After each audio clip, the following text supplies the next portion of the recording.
sud de l'Angleterre, la machine de guerre alliée pour le débarquement en Normandie se met en marche. L'objectif est de débarquer sur 5 plages normandes, étalées sur 100 km entre la Seine et le Cotentin. Là où les défenses allemandes du mur de l'Atlantique sont les moins denses. De très violents bombardements tactiques alliés frappent non seulement la Normandie, mais toute la France au nord de la Loire et la Belgique, pour que les Allemands ne localisent pas la zone du débarquement. Tout ce qui pourrait permettre l'acheminement de renforts allemands est matraqué. Les voies ferrées, les gares de triage, les routes, les ponts. La flotte alliée approche. C'est la plus grande armada de tous les temps.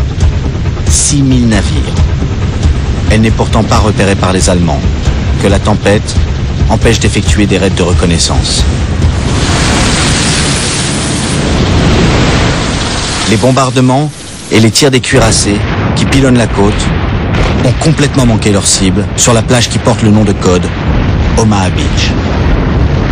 Les bunkers allemands sont intacts. Le caporal Franz Gockel est stupéfié par le spectacle des milliers de bateaux. Il crie « Invasion !» L'alerte est donnée, mais la chaîne de commandement jusqu'à Hitler est sceptique, persuadée que la véritable invasion doit se produire plus au nord, dans un port du Pas-de-Calais.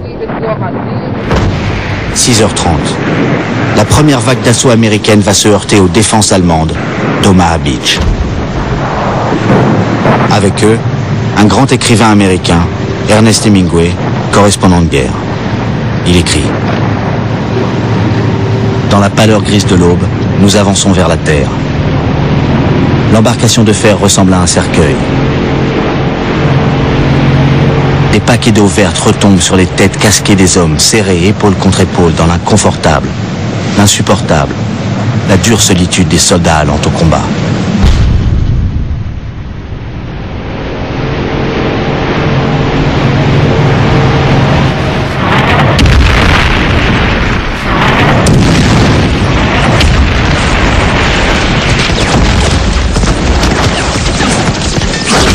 Les commandos français débarquent à leur tour sur la 5e plage. La plupart étaient passés clandestinement de Bretagne en Angleterre. Ce retour en France est un moment particulièrement émouvant. L'objectif des Alliés, débarquer 326 000 hommes. Ils déversent chaque jour 30 000 soldats et 40 000 tonnes de matériel. Pour tenir ce rythme, il faut un port. Les Alliés n'ont pas voulu s'attaquer au grand port, trop défendu, et ils ont débarqué sur les plages de Normandie.